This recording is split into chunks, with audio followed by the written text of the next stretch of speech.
we need to talk about Megyn Kelly, the not mother of the internet. She went on Piers Morgan, and it's incredible. Both Candace Owens and Megyn Kelly are doing something that I never knew somebody could do, is to make me like Piers Morgan. Both Candace and Megyn Kelly, their appearance on this guy's show, which I always thought that Piers Morgan is a snake, it's incredible that even if he's still a snake, being next to Megyn Kelly in this case, and Candace Owens back in a few weeks ago, makes him look good. Which, it's a bit poetic. In this case, Megyn Kelly says that she would rather die than condemn Candace Owens' anti-Semitism and deranged conspiracy theories. So let's see what Megyn really said, if she really said this. And just on Candace Owens, you've been very supportive of her, not critical, even though she, I would argue, and I have to her face when I've had her on the show, I get on well with Candace, but some of the stuff she's been doing in relation to Erica Kirk, Brigitte Macron and others, I do think is really regrettable, kind of conspiracy theory nonsense just for clicks and money. Notice that Piers Morgan has mentioned explicitly Erica Kirk. He also mentioned Brigitte Macron, but he said the words Erica Kirk. And I noticed that Megyn is a bit uncomfortable because she's got her shoulders a bit high and a bit together. You see that she is she's got, you know, that analytical stare. That is part of her body language baseline, but the shoulders, she is actually a bit uncomfortable for the question that is inevitably coming. Why would you hesitate before criticizing her over stuff like that? Remember, he said the words Erica Kirk. Okay, he said, I get on well with Candace. I don't know how that works, but it was like preparing the question. So how can you endorse Candace even if she is openly attacking Erica Kirk, which has been basically a lot of conspiracy theories, which is an actual fact. So 1 point for Morgan, I guess. I've criticized Candace many times over the years. We've had many public fights over the years. We are not aware of any single one of those fights, but you do you. But isn't it interesting that you will, quote, platform Candace? She hasn't been on my show in several years, but I get all the hard time. Why am I getting that? You're the one, quote, platforming Candace Owens. She and I don't have that kind of relationship. Candace took a bunch of crap because she was very anti-Israel in the Gaza war. That was not the question. At no point he mentioned Israel or the Gaza war, but okay, I guess. And it became a thing where you had to say she was terrible in her positioning. And then after Charlie died, she started questioning whether Israel had any role in it. And that's when they really tried to amp up the pressure on me to condemn her. No, Ben Shapiro literally told to your face, Megyn, what Candace was doing. Now, that moment, I tried to be fair, and Ben said something that Candace hadn't said directly and expressly, and Ben implied that she had said that expressly, which was not. But again, Ben was directionally, maybe if literally inaccurate, he was directionally accurate. But even at that point, we could give Candace, the benefit of the doubt. But Ben was not having any of this, but at the same time, Ben, had kind of a conflict of interest for reasons, that Candace used to work for the Daily Wire, so there's that. So, okay, we could give Megyn a pass with this one. I am not aware. What was weird and unacceptable was her saying that, I'm not being paid, or I don't know about this sort of things. And that is bollocks. Why? Because it's like me and my job here as a commentator. I have to be aware of everything. So it's like saying, I am not aware of that. Oh, yeah.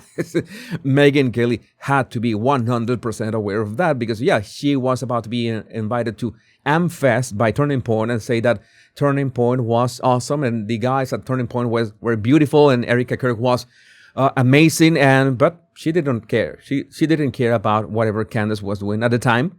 much less now. So that is where we need to call out her hypocrisy. And I refused because Charlie was starting to have serious questions about Israel. Nobody is talking about Israel, Megyn. Not just its role in the Gaza war, but its influence on American politicians, something he and I spent hours and hours discussing. So I had no problem with Candace Owens asking those questions. We're talking about Erica Kirk, Megyn. Are you going to mention Eric at some point? And I refused to condemn her because I was under pressure from these people who wanted me to. I think that somebody said that she made the Tucker Carlson voice. I refuse to condemn her. She did the Tucker Carlson voice. And I refused to condemn her because I was under pressure from these people who wanted me to. And then that morphed into then everything Candace said thereafter, with which I may or may not have had serious problems, that I had to, where's the condemnation? And it was all really about the Israel thing. No, this is gaslighting from Megyn Kelly. This is deflection. This is a straw man argument. You ask a person about something and you know how she's acting, right? This is an acting. She's pretending to be upset about something, and what she's upset about has no relationship with the original question. So this is literal gaslighting, and you are seeing it in real time right now. I am not making this up. I love pointing out this kind of stuff because you see how, I don't know, what is the expression in English? We say caretabla, like a hard face to somebody. How I don't know how to say that. Somebody who says things to your face without any sort of problem. And she has no issue even being upset about that. How you there? But this is the best part. And I'd rather die than bend the knee to these people. I'd rather die than bend the knee to these people. All right? If that is the hill you're willing to die on, so be it. I'd rather die than bend the knee. It won't happen. I didn't raise my fist and say BLM, and I'm not going to condemn the people they want me to condemn just so that I can get a little pat on my head from them. It's not important to me. Okay, it's not important to you, Megyn, but it is not two-faced. Two-faced is somebody who says something to some people and then says the opposite to another. It's somebody who tells a lie to you, lies to you, straight-faced. I don't know if this is the right one. But yeah, that's exactly what Megyn Kelly is doing right now. The reactions, well, you can imagine the reactions. Actually, what about his wife? What about Charlie Kirk's wife? Because that was the question about. He's not questioning Israel. Turning Point USA is her main focus. It's clearly personal. I can't support anyone who supports Candace Owens at this point. It's cowardice. It's cowardice. Ironically, the question was about Candace claiming Erica Kirk was involved in her husband's death. Megyn just deflected to Israel. Of course. Bold-faced lie. Yeah, that's more like I was looking for. Cheryl Tucker. Thank you for that. Like a bold-faced lie. Somebody saying in the comments, Candace speaks truth. Go check go check yourself. Go check yourself. You have problems. I mean, at this point, if you are still defending Candace, please unfollow. I don't know what are you doing watching my show. I don't know what are you doing watching my show.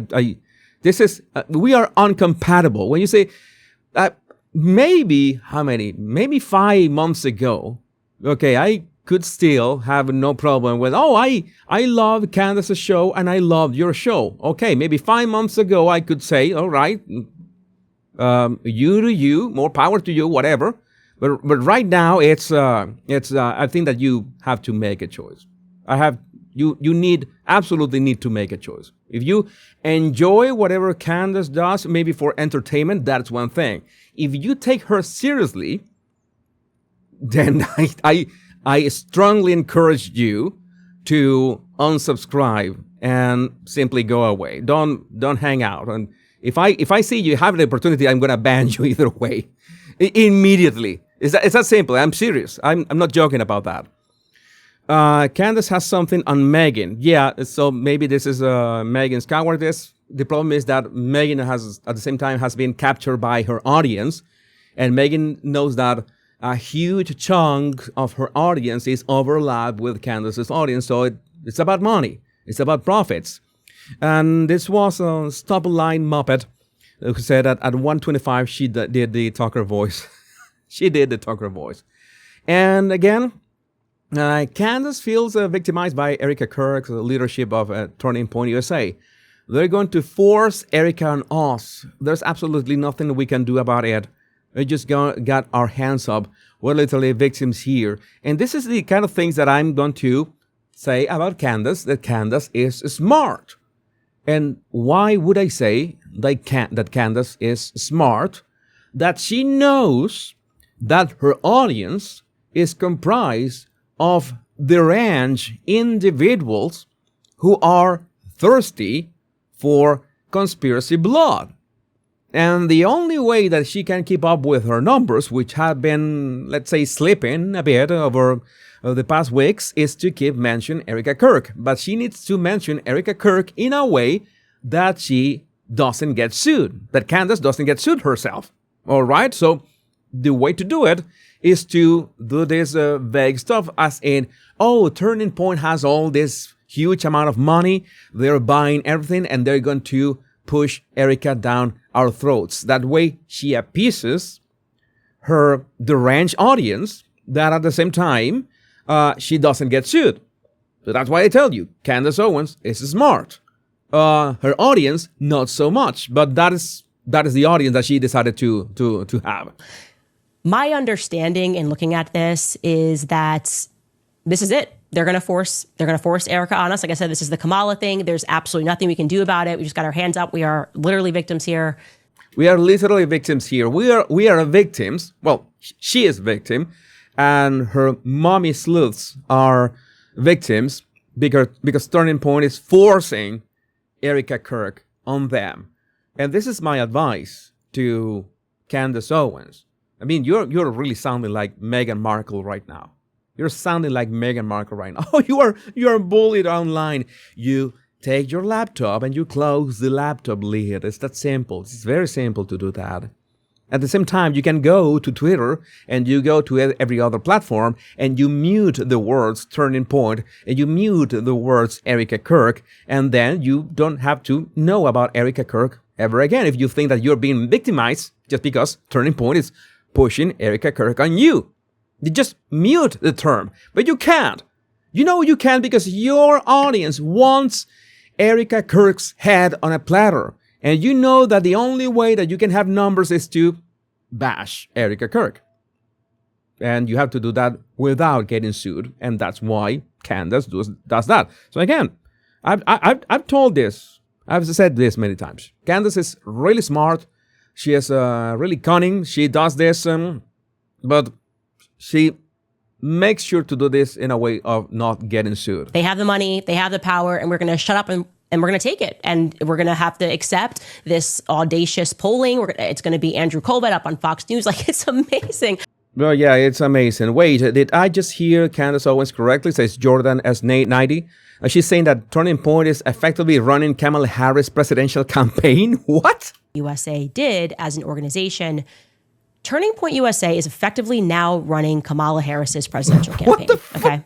Yeah. No Democrat voted for Kamala Harris, voted for Biden. And then they just said, here, now you get Kamala and we're running her against Donald Trump. But Democrats had to accept that because the DNC machine just had so much money and they're like, we're just going to make her a thing. That's it. And they ignored the true metrics and just said, this is it. And then they acted aghast and shocked when Kamala Harris did not win. Turning Point USA now has so much money that they believe that similarly they can afford to outright purchase reality. Okay, it was kind of a metaphor, but I don't think, Candace, that your audience has the IQ at this point. It doesn't have the IQ to understand your metaphors. But I would like to know, my lovely audience, my body language buddies, what do you think about this in the comments? My name is Jesus Enrique Rosas. I'm the body language guy. Much love.